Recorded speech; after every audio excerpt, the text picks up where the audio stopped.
I want to talk about the not super fun and exciting one of the double Claymore, triple Loki, Stork, double Jack, double burst. We've seen now several matches in a row, but Deepwater Hooligans has brought something exciting. It gave Jin a simi.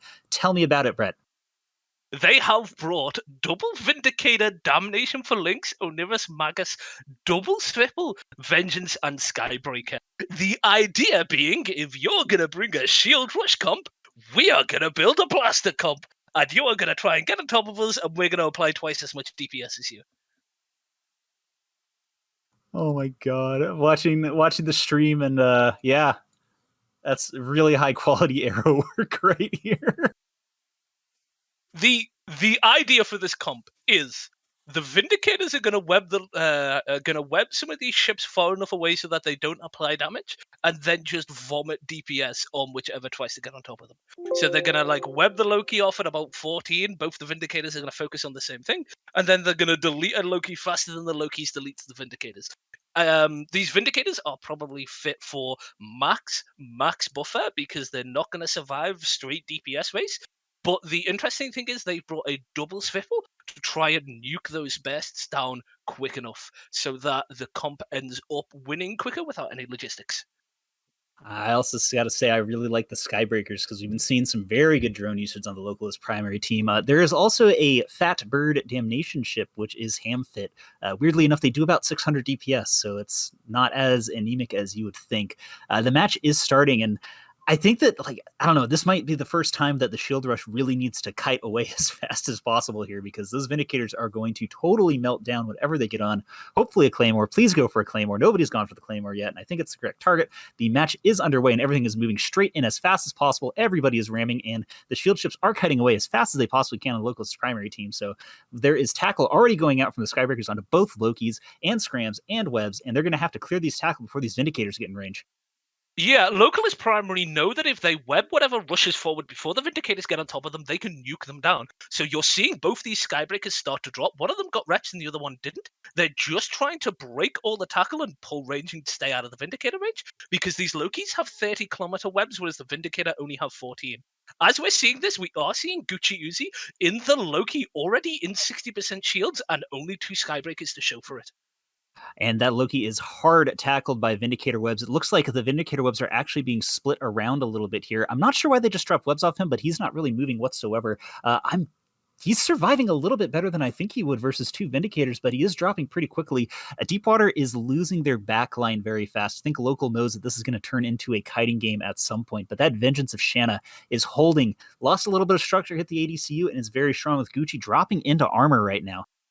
Yeah, Localist primary know that if they kill the lower end, they can keep their bests alive and hopefully trade better. Whereas Deepwater Hooligans are going full on, we're going to kill all your battleships, so there's no point you having bests alive. The Vindicators are just vomiting DPS, but as I say this, they've swapped off the Vengeance and are now trying to break the Damnation quickly. They know they're not going to break a Vindy, so they're just shooting the Damnation to see if they can get the links off so that things die quicker. Yeah, they do casually swat that Vengeance, but, let's be real, it was not going to live once the ADC went down. But Kazin's Loki is hard tackled, moving at the incredibly fast speed of 8 meters per second, which is exactly what you expect with Vindicators, dropping really quickly. And I have honestly no idea why Localist Primary is going after Damnation, which, let's be real, is probably one of the tankiest ships in the entire game. But he is having absolutely no trouble sitting at 80% armor while being blasted by all of these heavy assault missiles. Yeah, for anyone who doesn't know, the Damnation gets a 50% flat armor bonus, so it has almost 50% of the extra EHP of any other command ship. So Pia has just scrammed the Aniros of Timoxa and might have the same problem they did last time. Yeah, the Claymores and the Lokis are going to try and swap, but Damash's Kadesh is already webbed down by the Vindicators, so he's not going to get on top of the Aniros. He's going to have to stay where he is and just take the damage.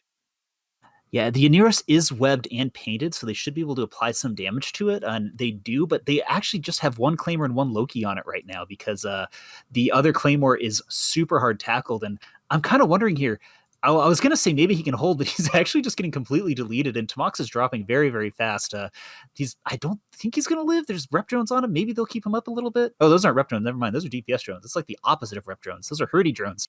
So we're seeing Plutos in the Vindicator slowly pull out of range. He bent a little bit too close. He thought that Nash's Kadesh in the Claymore was going to run away. So he's now finally gotten close enough and just boating his Vindicator back to be in perfect damage range, which is why you didn't see as much damage. But now that he's in perfect range, you're just seeing this Claymore get chunked. And he is down, and I think I don't know. This is weird. I don't know if they have enough DPS on the localist primary team to be able to do much. Like, this is going to come down to some incredibly good ham piloting, because they do have the ability to kite them out, and the heavy assault missiles actually outrange the Vindicator webs, as well as there still being one Loki up. The Svipple gets dropped, and localist primary, I was questioning it, but they just wiped the entire back line of Deepwater off. If the Magus goes down and the Damnation doesn't have long-range webs, localist primary can kite this out. They would need to kill the Magus and the Damnation and not lose anything else to win in points.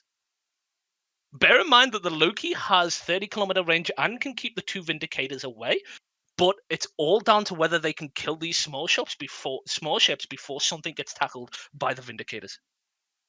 But if this Magus is going to drop right here. Like, it's being taken out slowly. Dusty's Claymore is being chased by both Vindicators, and so we're about to see if these people know how to do it. Yeah, he's not fast enough. The Vindicators are the same speed as him, and he's going to have to turn here, Magus which means again. The Magus has suicided in to get a tackle. Good job. Magus is going to drop, but that's perfect because they're going to get webs on this Claymore. I think, maybe. Hello, you should be in range. There you go. Which might spell the end of the match. If that Claymore had managed to burn a little bit longer and managed to survive, it might have been the difference between a victory and a loss here, because that Claymore could have kited them out. Since the Claymore would have had one skirmish link and been able to survive a little bit longer. Yeah, I wonder if he just didn't overheat his MWD or something, because, like, Vindicators are fast for battleships, but they should not be faster than a Claymore. And I think he might have just, I don't know, he didn't expect them to ram him like that, but that was just really solid. I think that's one of the first times we've seen battleships actually tackle something successfully without getting lost. They just, one of the Vindicators just turned and swatted that that Jackdaw that was trying to screen. And, this Claymore's dropping so fast now to double Vindicator DPS. Unfortunately, the Jackdaws are in the awkward situation here where even in precision mode, they don't have enough range. They can't get close enough to apply damage to the Vindicator without being in Vindicator web range. Yeah, and the Claymore's finally going down.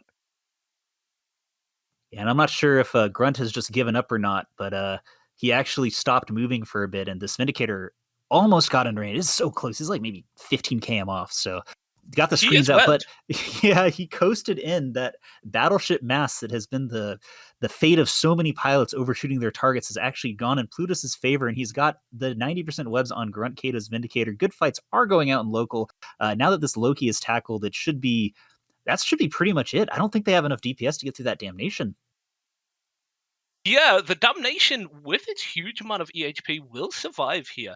The Loki has an appropriate damage, and the Jackdaw has about 300 to 400 DPS. So they have 800 DPS, but a Damnation can fit upwards of like 100k EHP if fit for max tank. Yeah, you're not going to live through that. There's no way. And the Claymore does go down.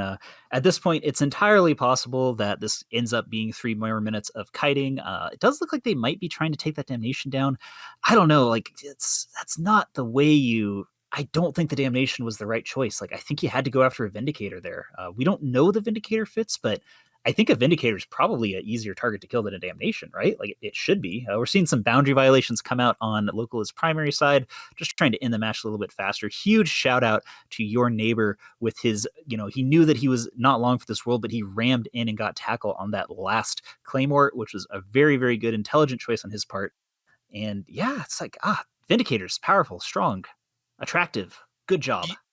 A thing localist primary could have done at the very start to save this is, instead of trying to web down some of the smaller ships to keep themselves alive longer, is to focus on keeping the Vindicators at 30 kilometers. Because if you can get 2 of the Lokis, maybe 3 of the Lokis, webbing down one of the Vindicators at 30 kilometers away, you've got 5 ships, and they can only have 1 Vindicator in DPS range.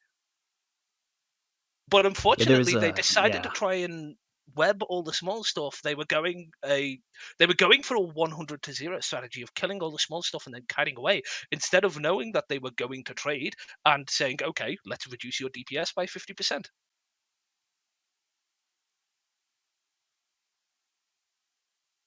Yeah, I think it was a good idea, clearing out all the small things. Like, it definitely almost worked, I feel. Just there's, those Vindicators need to be controlled, and the only, the Lokis were good set ships to control the Vindicators with. I think if they had focused all of their webs on them, it would have been fine, but I don't know. It's so close.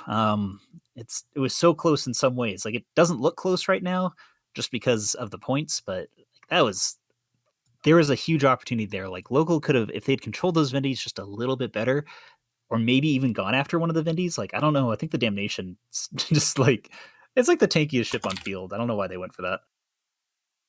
Yeah, especially since the Vindicators and the Damnations the Vindicators probably tanked less than the Damnation, doesn't it? I would expect so. And Stryker is going to go see how far he can get past the edge of glory. He might break 200. I think he's going to break 200, barely.